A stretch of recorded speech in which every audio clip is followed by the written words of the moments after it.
Welcome back, WrestleRanters, to today's lucky edition of WrestleRant, double digits WrestleRant edition number 77. I am, of course, your host, Bleacher Report feature columnist level 3, Graham GSM Matthews, here today to review Monday Night Raw for September 24th, 2012. Probably one of the better episodes in recent weeks, and probably one of the best episodes thus far this year. However, sadly, it received the worst rating of 2012 due to airing simultaneously during Monday Night Football. But nonetheless, I thought it was a great show. Going to break it down for you here tonight. So to kick off the show, we had WWE Champion CM Punk, Paul Heyman, and Raw General Manager AJ. To kick off the show is solely CM Punk and Paul Heyman just talking about how they were screwed over last week by that Brad Maddox referee. I can't remember his name exactly. He looked a lot like Garrett Bischoff, kind of copied the bullshit that TNA did last year with Garrett Bischoff and how he continued to screw people over. So that hit a lot of similarities between the two companies, but other than that, I thought it was a great segment. CM Punk, I can't stress this is enough, has been doing amazing as a heel over the last few weeks, especially over the last few months since he started to gradually turn heel 2 months ago on Raw 1000. So I've been loving his work as of late. Paul Heyman was also equally hilarious and amazing on the mic here as always. AJ played her role as well. She played her role well as well. So I was glad to see that they also acknowledged the history between AJ and CM Punk, acknowledging an angle that occurred over 2 months ago. You don't see that happen too often in WWE. So I was glad to see that went down. CM Punk, accusing AJ of screwing him over, and I don't mean that sexually. I mean in the management kind of way, after what happened with the controversy last week at the end of last week's tag team match. So a great way to kick off the show, especially to set up John Cena to return later in the night with an injury and all that stuff. I'll get to that in a little bit. But a great way to set up the rest of the night. Set up AJ as Raw General Manager, give her an extra edge. I know she's been a little stale as of late as Raw General Manager. So I was glad to see her, show some personality, a little more of that crazy side, acknowledging the proposal between her and CM Punk from earlier this year. Great stuff. First match of the night, Dolph Ziggler and Kofi Kingston. Ziggler picking up the victory here. This match is like the Christopher Daniels versus AJ Styles of the WWE. We've seen these guys go at it dozens of times, but nonetheless, it's never they're never capable. They're incapable of putting on a bad match. I should say that, if that sounds right. But what I mean to say is that these guys always have amazing matches. This match was no exception. Ziggler and Kingston both shining here. The crowd is popping for all the big spots from Kingston. Ziggler looked great as well. He needs clean victories, clean, credible victories, so I'm glad to see that. He picked up the victory here with Kofi Kingston, with R-Truth and Vicky Guerrero banned from ringside. But, the action never gets old between these two. I don't want to see it happen every week going forward, but they kind of incorporated their recent social networking feud, so that made sense. And Ziggler, being the Mr. Money in the Bank, SmackDown Money in the Bank, and soon-to-be World Heavyweight Champion, he needs victories like this. So I'm glad to see him start progressing and get back into that role. Tag team match up next, Primetime Players quickly defeating the tandem of Zack Ryder and Santino, collectively known as the Cobra. So I didn't have any problem with it being a quick match. Primetime Players need momentum after they've been losing so much the last few months. They are a credible tag team. I love them. They should be WWE Tag Team Champions at some point, not now, especially with Kane and Bryan just recently capturing the titles. Primetime Players should be Tag Team Champions at some point, and picking up victories like this over Ryder and Santino will definitely legitimize their credibility going forward. And bonus points to WWE for inserting Zack Ryder in his hometown, not his hometown, I'm sorry, home state of New York last night on Raw. We don't see Ryder as much as we used to on Raw, but inserting him in his home state of New York on Raw last night was a nice touch. Would have loved to hear his music instead of Santino's, but can't complain. I digress. Moving forward, I should say. I'm botching my lines here tonight. CM Punk and Mick Foley promo / highlight of the night right here. CM Punk and Mick Foley, I noted this on Twitter during the course of Raw last night. They had a brief altercation earlier this year, back in January, when Mick Foley returned to announce that it's going to be the Royal Rumble match.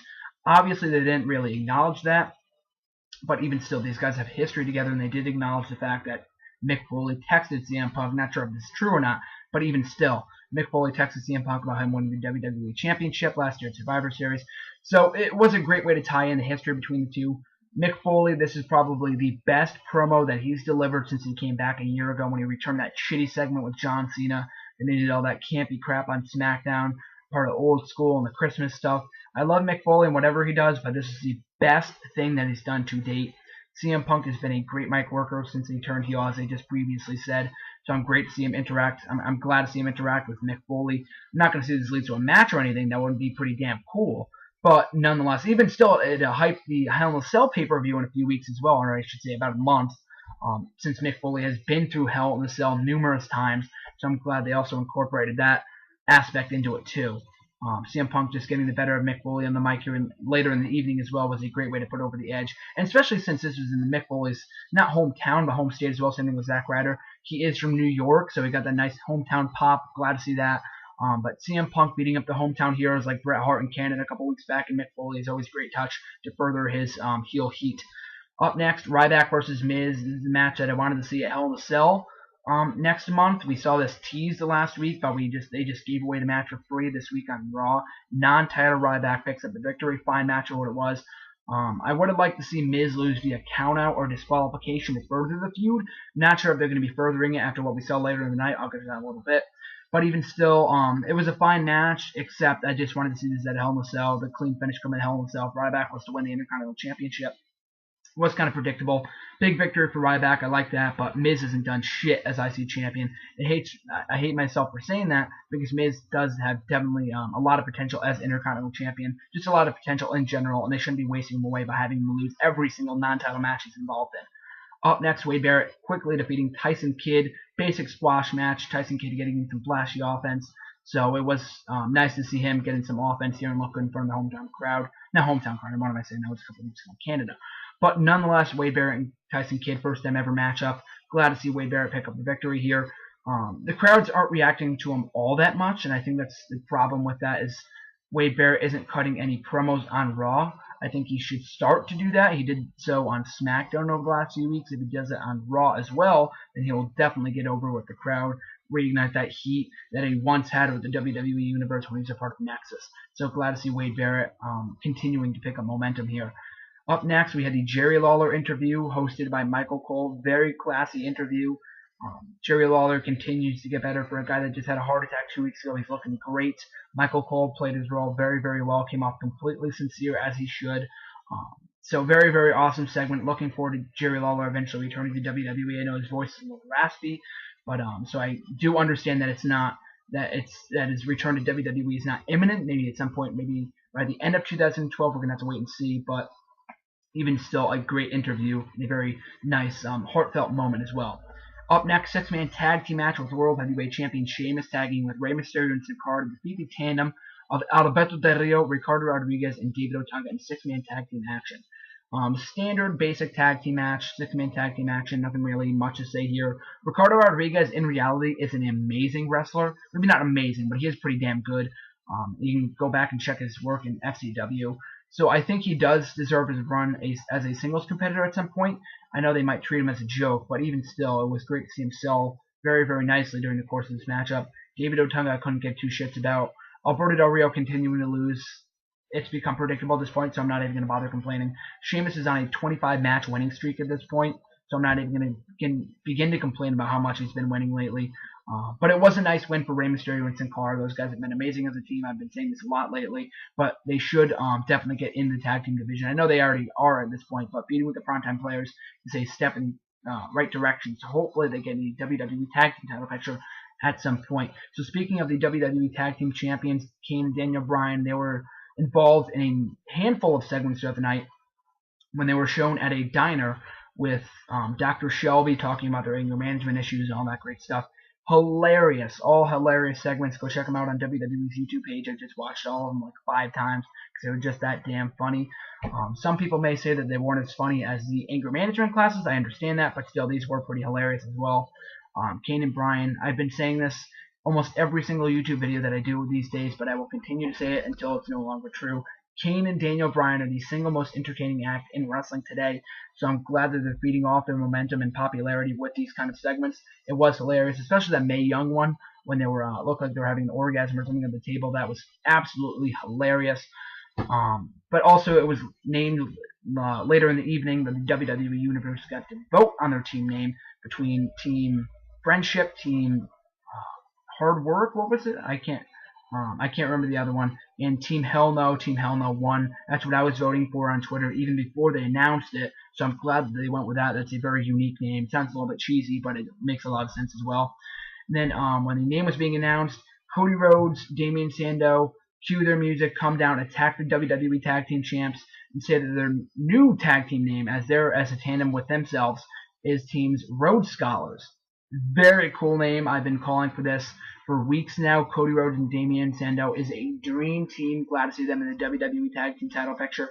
Hopefully they do feud with Kane and Bryan going to Hell in a Cell. I think that'd be a great match. I know we saw a little bit of that last week at SmackDown. So hopefully they continue that feud as well.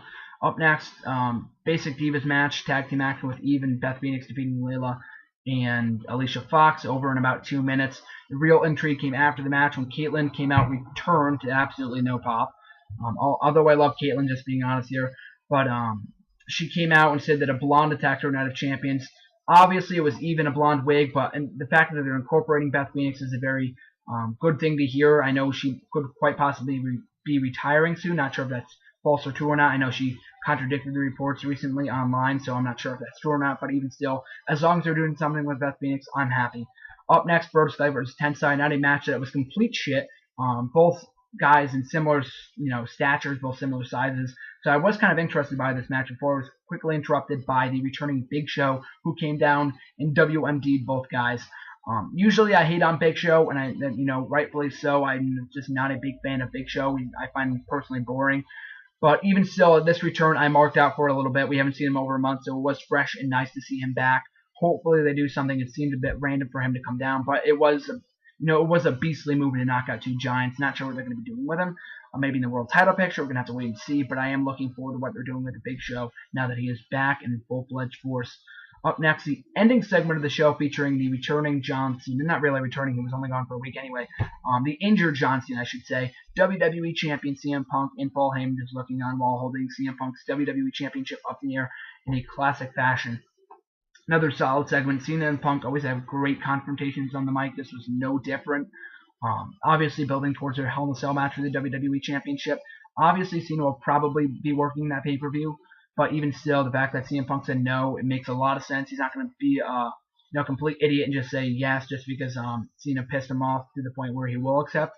But I do like the fact that CM Punk said no because he has a lot of reason to after he beat Cena at SummerSlam Raw 1000 and a couple weeks ago on Night of Champions. So that made a lot of sense. Cena using the the lead pipe to attack CM Punk didn't make a lot of sense. That's kind of something that a heel would do, especially since CM Punk didn't do anything to trigger the attack other than just bashing Cena verbally.